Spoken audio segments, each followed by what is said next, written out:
हम जानेंगे कि साइबर क्राइम के अगेंस्ट लॉ क्या कहता है। तो 4 एक्ट बनाए गए हैं जिसके अंतर्गत साइबर क्राइम से जुड़े अपराध होते हैं तो उनमें सजा के प्रावधान दिए गए हैं। ऐसा है IT act 2000, IT amendment act 2008, IPC and company law. ये 4 एक्ट ऐसे हैं जिसके अंतर्गत सजा के प्रावधान दिए गए हैं। तो हम इसको थोड़ा सा डिटेल से जानेंगे कि इसमें क्या क्या सजा दी गई है। तो सबसे पहला हैकिंग, जो कंप्यूटर को जो किसी और के कंप्यूटर में, डिवाइस में, उसके नेटवर्क में, इसके इलेक्ट्रॉनिक सिस्टम में कोई अनऑथराइज रूप से घुसता है, उसको नुकसान पहुंचाता है, चाहे उसके कंप्यूटर या उसके डिवाइस में नुकसान हुआ हो या न हुआ हो, तो भी ऐसे व्यक्ति को अपराधी माना जाता है। तो ऐसे व्यक्ति को आईटी एक्ट अमेंडमेंट एक्ट 2008 के अंतर्गत सेक्शन 43 और 66 के अंतर्गत एंड आईपीसी के अंतर्गत 379 और 406 के अंतर्गत इसके सजा के प्रावधान दिए गए हैं। अगर ऐसा अपराध साबित हो जाता है तो प्रथम बार में 3 साल का कारावास, और अगर वो उसी अपराध को रिपीट करता है तो वो 5 साल का कारावास हो सकता है या जुर्माना या दोनों से दंडित किया जा सकता है। डेटा की चोरी करना, किसी भी डिवाइस से, कंप्यूटर से कोई व्यक्ति अगर उसके डेटा की चोरी करता है तो वो उसे आईटी 2008 अमेंडमेंट एक्ट के अंतर्गत धारा 43A, 63E एंड 77C के अंतर्गत एंड आईपीसी की धारा 379, 405 एंड 420 एंड कॉपीराइट लागू होता है। इसके अंतर्गत इसे अपराधी पाए गए व्यक्ति को 3 साल की सजा या 2 लाख का जुर्माना या दोनों चीजों से दंडित किया जा सकता है। थर्ड है वायरस फैलाना या स्पाईवेकर फैलाना। जो कोई व्यक्ति ऐसे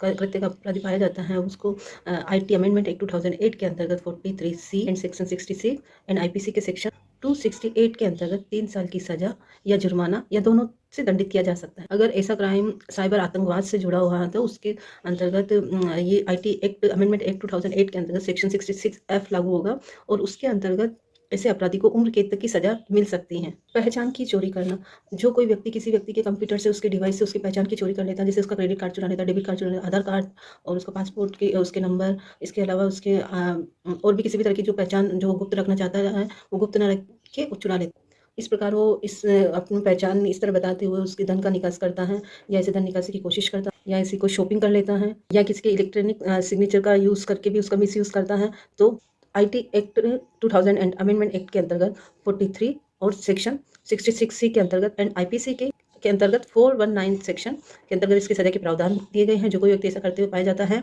उसे 3 साल का कारावास या 1 लाख का जुर्माना या दोनों से दंडित किया जाता है। ईमेल स्पूकिंग या फ्रॉड,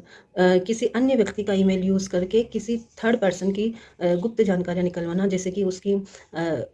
बैंक खाता number, credit card number, e commerce site के पासवर्ड इत्यादि निकलवाना, तो वो इसके अंतर्गत अपराधी पाया जाता है। ऐसे व्यक्ति को आईटी के section 77B and IT act 2008 amendment act के सेक्शन 77 के अंतर्गत एंड आईपीसी के अंतर्गत 419, 420 और 465 के अंतर्गत 3 साल की सजा या जुर्माना या दोनों से दंडित किया जा सकता है। नेक्स्ट है पोर्नोग्राफी, किसी व्यक्ति को पोर्नोग्राफी की सामग्री भेजना, उसकी देखना, एमएमएस बना के भिजवाना या किसी इलेक्ट्रॉनिक माध्यम से भेजना, इस तरह से इस सामग्री को पब्लिक करना, ये सब इसके अंतर्गत अपराध आते हैं। बट इसके कुछ अपराध है जिसके जो कि क्राइम में नहीं आता, जैसे पोर्न देखना, सुनना या पढ़ना अवैध नहीं है। बट अगर ऐसा क्राइम चाइल्ड पोर्नोग्राफी के अंतर्गत आता है तो वो अपराध है। ऐसे चाइल्ड पोर्नोग्राफी के अंतर्गत न तो कोई आप देख सकते हो, न सुन सकते हो, न पढ़ सकते हो। यदि कोई व्यक्ति ऐसे अपराध का दोषी पाया जाता है तो आईटी अमेंडमेंट एक्ट 2008 के अंतर्गत सेक्शन 66A एंड आईपीसी के सेक्शन 292, 293, 294 एंड 500, 506 एंड 509 के अंतर्गत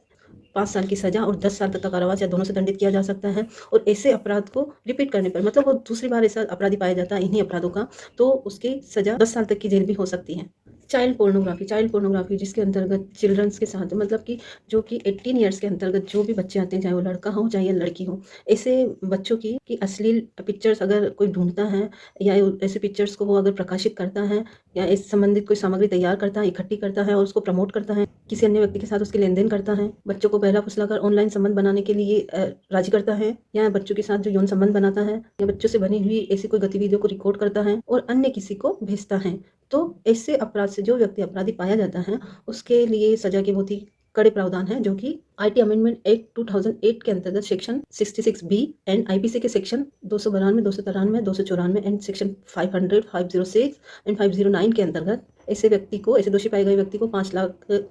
साल तक की सजा एंड या 10 लाख तक का जुर्माना या दोनों से दंडित किया जा सकता है। और कोई व्यक्ति जो ऐसे अपराध को रिपीट करता है उसके लिए 7 साल की सजा एंड 10 लाख तक का जुर्माना दोनों से दंडित किया जा सकता है। Thank you.